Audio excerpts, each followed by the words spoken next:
buenas, Pac-Man Master 9 mais uma vez. Senhores e senhoras, eu vos trago a terceira parte da nossa série sobre Roma Antiga. Nesse vídeo eu vou falar sobre Casa Libertus e clientes.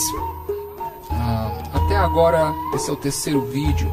Até agora eu fiz uma espécie de uma introdução geral à sociedade romana, mas de uma forma, senhores, quase antropológica, vamos dizer assim. Eu disse como os romanos nasciam, como eles eram criados em casa, como eram as primeiras relações. E senhores, em esse mais um vídeo longo e chato, agora eu vou, talvez agora eu comece a falar sobre política, de uma forma em que vocês possam associar a política romana antiga com a nossa política atual. E o título desse vídeo é Casa Libertus e Clientes. Os senhores verão que essa figura, a figura do cliente, a forma como os romanos tinham essa relação entre clientes e patronos. Clientes são homens livres. Eu já falei aqui sobre a escravidão romana no último vídeo. E agora, senhores, eu vou falar sobre homens livres, pessoas que não têm propriedade, não são patronos, senhores, não são notáveis, mas eles exercem uma função, eles exercem inclusive uma pressão social, política em Roma. Senhores, nós temos os clientes, eles também são chamados de fiéis.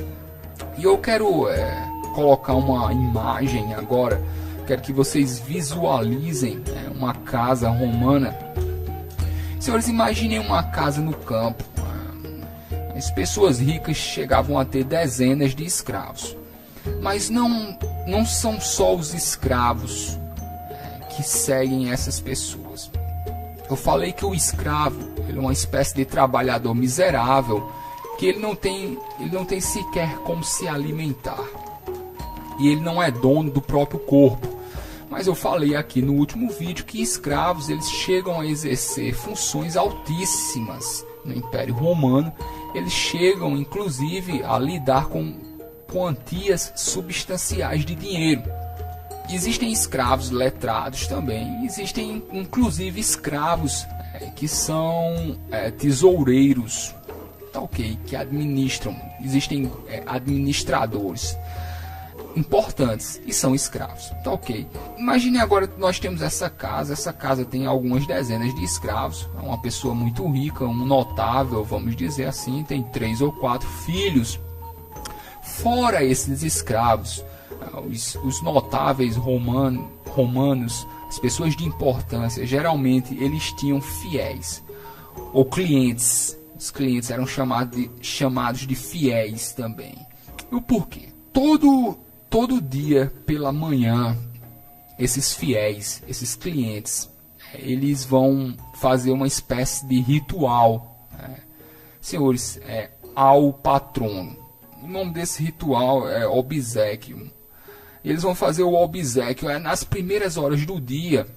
Você vê várias pessoas, ok? E essas pessoas, elas se reúnem na frente da casa de um determinado patrono. Isso é um sinal de lealdade. Isso ocorre todos os dias. Todos os dias. Às vezes pela manhã e também no final do dia. Tá ok? Mas eu acho que o costume mesmo era pela manhã. Então, o patrono, ele acorda e ele vai receber... pela manhã ele vai ver todos aqueles fiéis na antecâmara da sua casa. E algumas vezes, inclusive, ele vai distribuir dinheiro. Os mais pobres entre esses fiéis, inclusive, vão se alimentar com esse dinheiro que o patrão, essa moeda que ele dá diariamente pela manhã. Algum tempo depois eles chegam a substituir, eles não dão mais dinheiro, eles dão comida diretamente, ok? Patronos são juízes familiares. Existe uma espécie, senhores, de tribunal familiar, vamos dizer assim. Eu disse que um pai de família, ele não é só o pai, ele não é só o pai da família dele. Um pai de família é um pai de famílias. A família dele e as famílias dos filhos dele.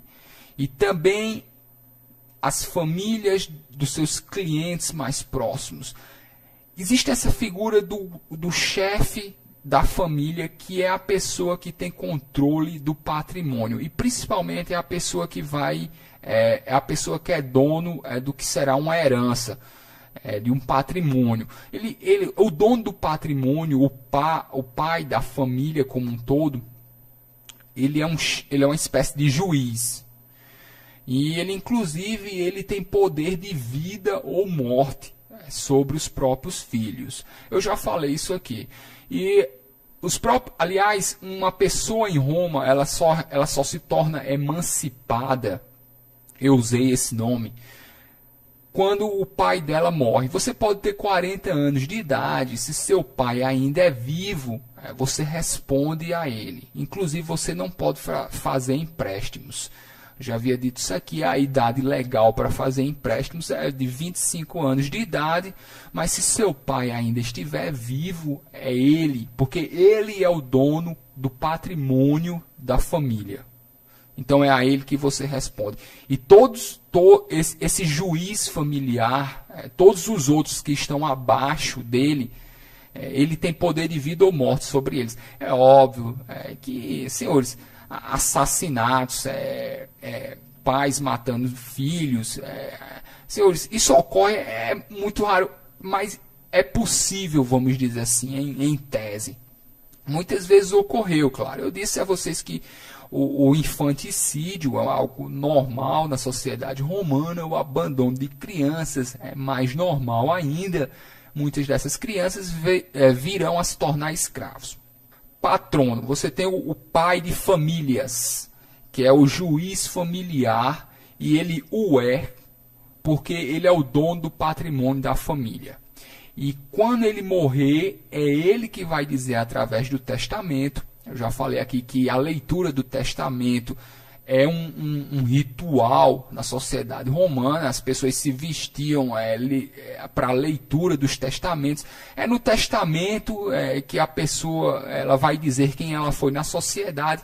Era um acontecimento, vamos dizer assim. A leitura dos testamentos era nos testamentos, geralmente, que os senhores libertavam os escravos. Ok. Então, esse juiz familiar. Então, ele tem uma senhora. Essa senhora toma conta da casa, vive entre os escravos. E essa senhora ela pode sair de casa, geralmente quando ela sai junto com damas de companhia, chamada de comites, e um escravo, chamado de custos. Tá ok. Aliás, os poetas eróticos adoravam escrever histórias entre senhoras e seus custos. Tá ok. A herança e testamento feminino. Ok. Outra coisa. A senhora da casa, a esposa do pai de família, nós precisamos lembrar aqui que ela tem um dote. Ela veio, vamos dizer, nós estamos aqui falando de uma família rica. Ela veio de uma família rica e ela veio com o dote. E o dote pertence a ela ainda. É óbvio que o senhor, ele como dono do patrimônio, ele pode usar aquele dote de acordo com, vamos dizer assim, um planejamento familiar de influência política na cidade, né? Vamos dizer assim, de investimento em carreira pública. Mas eu disse aqui que quando as mulheres se divorciam, elas levam o dote com elas, se elas tiverem dote. Ok. E o dote é uma espécie de honra, porque a mãe, a esposa, ela é como se ela tivesse sido emprestada pelo pai dela a um marido. Ela conserva a honra do pai sempre. Tá ok. Mesmo que uma mulher esteja casada, principalmente pela questão do dote, ela é como se ela fosse uma representação da família dela. Então ela não é nem de longe, ela não tem pouca importância. Tá ok. Nós precisamos lembrar aqui que, apesar da sociedade romana ser uma sociedade patriarcal, a esposa ela está representando o pai dela ali naquela família, inclusive com o dote dela, que pode ser levado caso ela se divorcie. Okay? Quando os esposos, quando os maridos morrem, nós temos a figura da viúva. E a viúva, pelo menos na sociedade romana, ela é totalmente independente. Ela não precisa se casar de novo. Tá ok. Se ela tiver um dote, possivelmente ela pode viver com um escravo. Ela vai ter o dote dela, ela não necessita casar. Aliás, é provável que ela case de novo pela questão política entre famílias. Mas se uma viúva quiser viver sozinha e ela tiver as condições para isso, perfeitamente normal, tá ok, aceitável. Eu disse aqui a questão dos cristãos, que quando os cristãos começaram a ganhar influência no Império Romano, eles não queriam que as viúvas se casassem de novo. Costume alienígena para os romanos. Casamento é uma função social, casamento é o que faz famílias interagirem entre si, e trocarem, unirem patrimônio para conseguir o que elas querem. Então é totalmente irracional na cabeça de um romano você não privilegiar o casamento e você não poder casar quantas vezes você quiser. Ok, questão política. Fora a figura da esposa, nós temos isso que nós conhecemos até hoje com o nome de concubina. E nós temos as concubinas. O que são essas mulheres? Antes de qualquer coisa, eu quero falar que a concubina ela não é uma escrava. Ela é uma mulher livre. E a relação de concubinato ela é aceita legalmente em Roma. E ela não é mal vista de nenhuma forma. A concubina não é uma prostituta, muito menos uma escrava. Talvez ela tenha sido uma escrava. Mas quando um senhor se relaciona com escrava, as pessoas não dizem ele está com uma concubina. Tá ok. Uma concubina é uma espécie de esposa não oficial. Por que muitas concubinas, aliás, elas se relacionam com uma única pessoa? Muitos senhores têm uma única concubina. O problema é porque na história nós temos essas figuras desses grandes reis, desses grandes imperadores, e nós ouvimos que eles tinham centenas de concubinas, e nós imaginamos que elas são espécies de prostitutas de corte. Não é. Tá ok. O concubinato entre pessoas comuns, quando eu digo pessoas comuns, eu estou dizendo, tirando esses grandes imperadores que tinham centenas em seus castelos, esses califas e tal. De uma forma geral, a concubina é quase uma espécie de casamento, que não pode se realizar por muitas questões. Muitas vezes por questões políticas entre famílias, mas isso não é visto com maus olhos, tá ok? Inclusive nós temos túmulos em que senhores, esposos, eles lembram suas concubinas e eles têm elas em altíssima consideração. Mais uma vez, o nosso olhar moderno sobre o concubinato é muito distorcido, principalmente na sociedade romana. Mais uma vez por causa dessas histórias que nós temos dos grandes reis e imperadores, que tinham várias. Mas isso não é nem de longe o comum. Mas de nenhuma forma a concubina é uma espécie de prostituta de corte, como a visão moderna nos legou. Tá ok? É uma espécie de casamento que não pode se realizar, mas ele existe de fato, vamos dizer. E alguns senhores depois de algum tempo eles chegam a casar com suas concubinas e as tornam esposas. Nós temos essa figura aqui do favorito. O que é o favorito? O favorito é uma criança, é uma espécie de escudeiro. E os senhores eles criam eles têm essas crianças ao redor deles, que são como se fossem crianças bonitinhas, que eles brincam com elas, eles mimam com elas, eles criam elas, até o momento, antes de aparecer o primeiro bigode. É engraçado, inclusive nós temos isso na cultura até hoje, do primeiro bigode. Quando um pajem quando um favorito, quando aparecia o primeiro bigode, não era mais bem visto entre a sociedade que ele continuasse naquela função. Tá, okay? Ele só pode continuar naquela função enquanto ele não se torna um homem. E ter o primeiro bigode, você já é um homem. Tá, ok? Por isso que até hoje existe essa espécie de, vamos dizer... até hoje nós dizemos, o primeiro bigode e tal, como se fosse uma espécie de passagem, né, para a vida adulta. Isso vem desde Roma. O que ocorria é que esses favoritos, essas crianças que são mimadas, quase como animaizinhos, ok? Eles servem os senhores, eles ficam ali do lado da mesa, os senhores brincam com eles, mais porque acham eles bonitos. Geralmente são crianças bonitas, ok? As pessoas falam que os senhores talvez venham a ter algumas relações, mas, senhores, ninguém deixa isso às claras, vamos dizer ainda. É púdico não falar sobre isso. Mas os senhores estão me compreendendo, ok? Então, alguns senhores têm vários pajens, mas sempre entre eles tem a figura do favorito. É quase um escudeiro. Tem aquela criancinha ali que fica do lado do senhor, ela coloca a bebida no copo dele.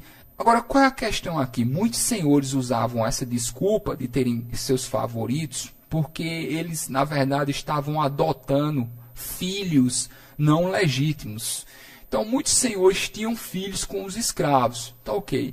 Então, às vezes, não se assumia aquela criança, mas se colocava ela dentro de casa, tá ok? Isso ocorria em Roma, isso ocorria muito aqui no Brasil colonial também. Porque é o seguinte, o favorito ele é mimado, como eu disse, ele é uma criancinha bonitinha, fica ali do lado do senhor. Um filho legítimo, a educação que você deve dar a um filho legítimo, é totalmente diferente, porque os romanos esperam que você seja extremamente severo com os filhos legítimos. De nenhuma forma um senhor vai mimar um filho legítimo como ele mima um pajem, um escudeiro, um favorito. Tá, okay? Filhos legítimos, eles devem ser criados severamente. No momento em que eles são aceitos como filhos legítimos, de nenhuma forma os pais o mimarão. Tá, ok?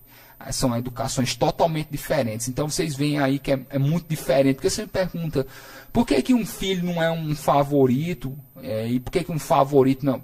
Entendeu? São formas diferentes de ver e de lidar com a criança. Muitos senhores têm filhos com suas concubinas. E, senhores, eu falei aqui que você compra escravos. Muitas vezes você compra os próprios filhos como escravos. Você não os legitima, você não os transforma em filhos legítimos. Mas como você sabe que eles são seus filhos, você pode chegar, você tem um filho com a concubina, você pode comprar ele como escravo, você pode manter ele perto de você, todo mundo sabe que ele é seu filho, ele não é seu filho legítimo, ok? E num determinado momento o pai vai dar a liberdade a ele, tá ok? Isso ocorre muito. Inclusive, eu vi relações de filhos que compram os pais. Então, existem pais que têm filhos não legítimos como escravos. Existem filhos que compram os pais. Vamos dizer, meu pai ainda é escravo. Mas vamos dizer que eu sou um liberto. Então, eu junto dinheiro e eu compro o meu pai como escravo. Tá ok? Isso ocorre também. Compra de libertos dentro da família. Né? Essas relações de escravidão na sociedade romana muito complicado para a nossa mente moderna, senhores, para a nossa visão moderna compreender isso. Mas eu falei aqui que é o seguinte, isso não tem nada a ver, mais uma vez, esqueçam a visão do século XIX. Tá ok? Eu falei aqui, escravos quer dizer que em algum momento da sua vida você não teve nada, ou você já nasceu escravo porque você era miserável. E alguma pessoa, algum senhor lhe tomou como escravo, lhe alimentou e tal. Então você deve isso para ele a vida inteira. Ele pode te dar liberdade, mas ele não é obrigado a fazer isso. Tá ok? Vamos dizer que um determinado senhor, ele vem a libertar um de seus escravos, e agora ele se torna um liberto. Possivelmente ele vai se tornar um fiel, um cliente do seu senhor. Então, mesmo ele tendo sido libertado, ele nunca deixa de dever fidelidade ao seu senhor. Jamais. Ok. E eu falei aqui, lembrem mais uma vez o seguinte: os escravos, eles recebem o sobrenome da família. Então, ele é um liberto, mas ele continua com o nome do senhor dele. Então, possivelmente, ele jamais deixará de circular pela casa do senhor, mesmo que ele não goste disso. Ok? Então, muitos libertos, eles são libertos legalmente, mas eles continuam devendo fidelidade aos seus senhores. Então, mais uma vez, a visão aqui da casa, em que você tem todo dia pela manhã, você tem aquela multidão de pessoas, de clientes e fiéis, senhores, muitos deles que foram escravos libertos, muitos deles são filhos dos seus escravos libertos. E muitos deles, senhores, são pessoas que estão procurando algum tipo de influência. Isso aqui é interessante fazer essa diferenciação, porque existe dois tipos de clientes. Existe aquele cliente, existe aquele fiel que teve algum vínculo com a família e que foi libertado. Existe aquele cliente, aquele fiel, que deseja algum tipo de influência, então ele precisa de um patrono. Outra coisa interessante notar é que existe a figura do escravo. O escravo tesoureiro, que era um administrador, ele nunca jamais deixava de ser escravo. Isso é interessante. Por quê? Porque o Senhor queria manter a possibilidade de poder torturá-lo. E você poderia torturar um escravo. Os senhores, como eles achavam muito útil a possibilidade de você torturar uma pessoa que cuida do seu dinheiro, então eles jamais libertavam os seus escravos tesoureiros, tá ok? Para manter a possibilidade de torturá-los, caso viesse a ser necessário. Quem são os clientes? Existem vários tipos de clientes. Existem clientes ricos. Existem aqueles clientes que são, inclusive, mais ricos do que os seus senhores, mas que por alguma questão têm algum vínculo de fidelidade, possivelmente por uma questão familiar antiga. Existem clientes que são pobres, que precisam estar relacionados aos patronos, inclusive para continuar comendo. São homens livres, devem fidelidade, mas não tem dinheiro para se alimentar. Entre clientes existem também poetas, filósofos, gregos, pessoas relacionadas à cultura. Eu já disse que a cultura estava na Grécia, em todo o Império Romano. A alta cultura era a cultura grega. Você tem esses poetas, filósofos, gramáticos, você tem pessoas que devem algum tipo de fidelidade e que precisam daquele patrono para se alimentar.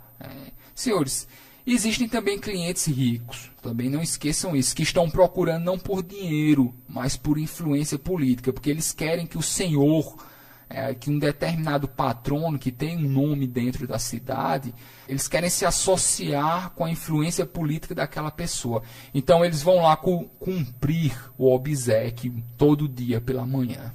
Vocês podem se perguntar, por que é que um senhor, todos os dias pela manhã, vai receber aquelas pessoas, inclusive distribuir algumas moedas, para que os mais miseráveis entre eles possam se alimentar naquele dia. Senhores, tudo isso aqui ocorre por causa de influência política. A classe dominante de uma cidade, eles competem entre si pela influência. E a maior forma de você demonstrar uma grande influência política é quando todos os dias pela manhã a sua casa está rodeada de pessoas. E quanto mais pessoas forem cumprir o obséquio, mais influência política você tem. Então, os senhores, eles usam essas pessoas que ficam ao redor. Eles usam essas pessoas que devem fidelidade a eles. Eles fazem isso porque esse é o nível de influência política visível aos olhos da população. Senhores, talvez um dos pontos mais interessantes desse vídeo com relação à religião. Porque imaginem a casa e você tem um altar pagão, como os cristãos chamam. Quando o Senhor se convertia a uma determinada religião, todos os seus fiéis o acompanhavam. Quando um senhor se unia a determinado grupo político, todos os seus servos, todos os seus fiéis o acompanhavam. O importante era você conseguir que um determinado senhor estivesse do seu lado, do ponto de vista político. Porque aquele senhor estando do seu lado não quer dizer que só eles, só a pessoa ou só a família. Toda a multidão de pessoas que estão abaixo dele o acompanham em decisões políticas e religiosas. Quando o cristianismo começou a se tornar influente em Roma, muitos senhores abandonaram a religião romana e eles construíram essas capelas perto de suas casas. E todas aquelas pessoas que estavam ao redor dele passaram a professar aquele credo, aquela religião. Quando um determinado senhor se convertia, todo mundo abaixo dele acompanhava. Então vocês veem que a gente tem essa tradição até hoje de pequenas capelas, que você tem essas casas do campo, de famílias ricas. Até hoje existem costume entre as famílias religiosas de, além da casa grande, você ter uma capela. Isso vem desde Roma Antiga também. Antes de ser uma capela, seria um altar pagão, onde todos os subordinados daquele senhor estariam ligados àquele credo. Depois que eles começaram a sair da crença romana e começaram a migrar para o cristianismo, esses altares passaram a ser pequenas capelas cristãs. E nós mantivemos o costume até hoje, de grandes casas no campo, famílias ricas, além de suas casas, constroem também capelas, e todos os empregados usam aquela capela, tá ok?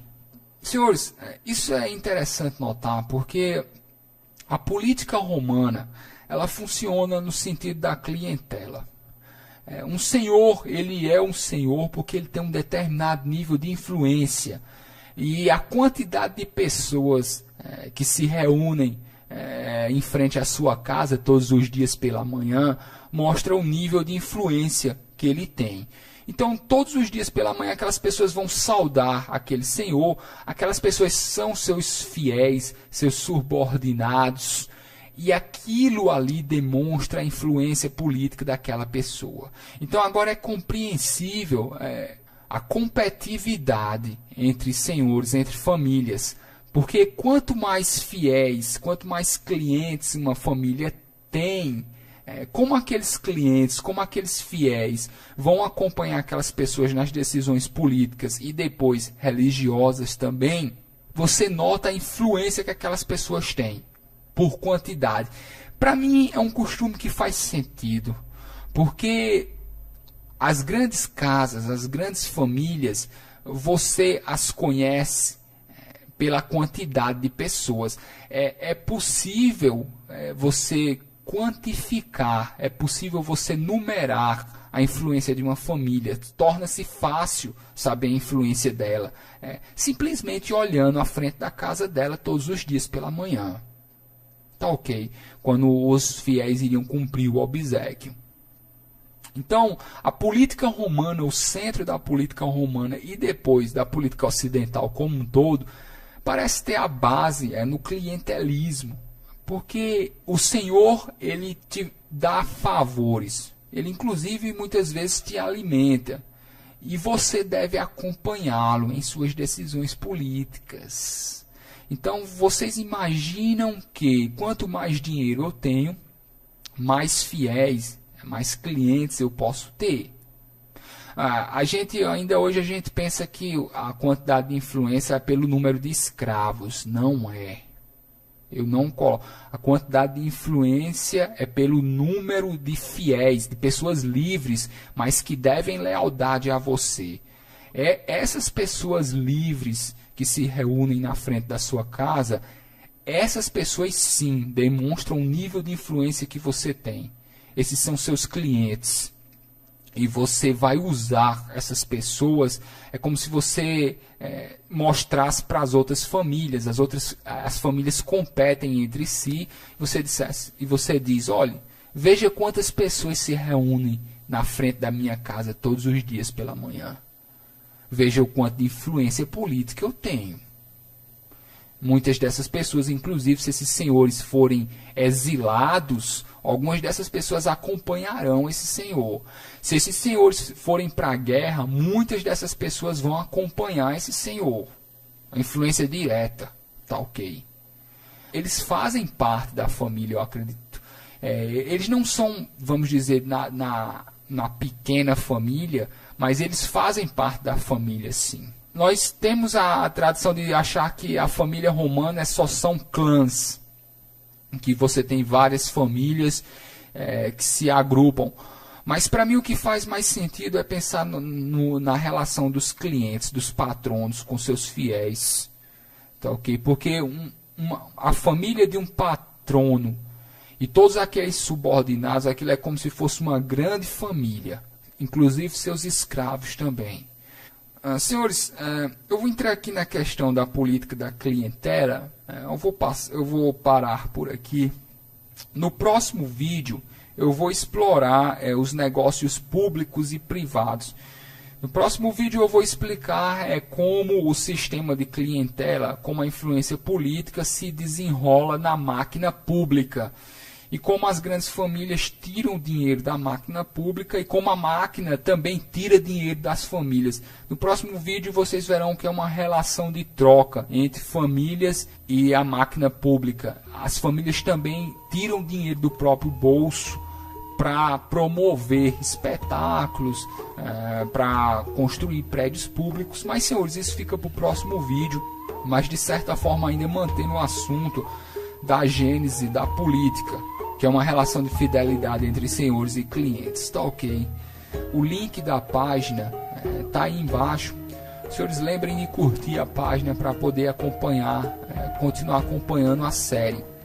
Senhores, gravuras, desenhos, arte romana em si, eu estou separando o material, tudo isso vai ser postado na página, tá ok? O link tá aí embaixo, na descrição do vídeo.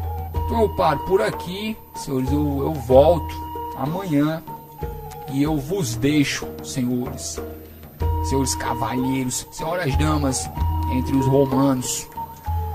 Senhores, se cuidem.